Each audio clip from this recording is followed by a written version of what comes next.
Sa atong pagkinabuhi nini nga kalibutan, usa lang gayud ang angay natong kasaligan, ug dili kana tao kun dili mao kana ang Ginoo.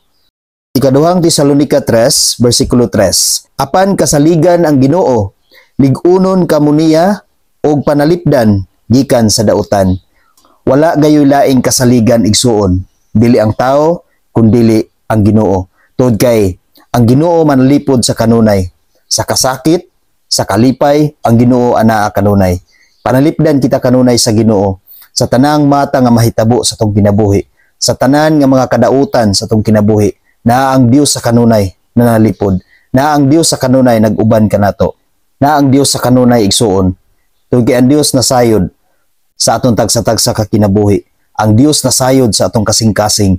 Apan ang tao igsuon, wala ka na masayod sa atong kaugalingon o wala ka na masayod sa atong kasing-kasing.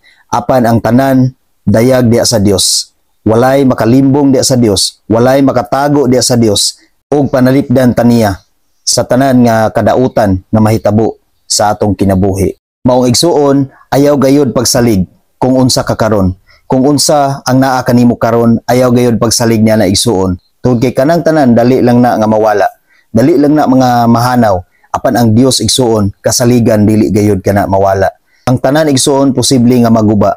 Apan ang Dios wala gayud pagkaguba. Kasaligan gayud ang Ginoo igsuon. Maong sa kanunay igsuon, kita mo paduol sa Dios ug dili gayud kita mo palayo ngadto kaniya. Tungod kay kung kita duol sa Dios, dili gayud kita maguba. Maong igsuon, padayon gayud sa imong pagsalig diha sa Ginoo. Padayon sa pagkinabuhi nga makapahimuot sa Dios. Tungod kay ang Dios dili gayud ubiya kanato. Ug ang Dios nanalipod gayud kanato sa kanunay aron ang demonyo dili maghari ug dili makasulod ug dili makaguba sa atong tagsa-tagsa ka kinabuhi. Amen. God bless sa tanan.